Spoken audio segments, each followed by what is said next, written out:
विदितं भूमिकम्पायमानम्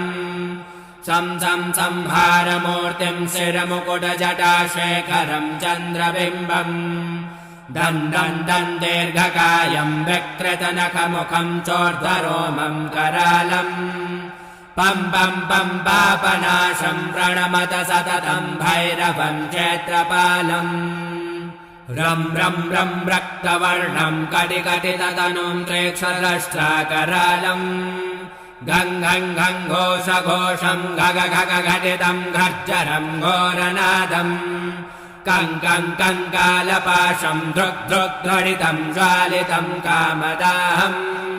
तं दिव्यदेहं प्रणमत सततं भैरवं क्षेत्रपालम् लं वदन्तं ललितं दीर्घजिह्वाकरालम् धूं प्रवर्ण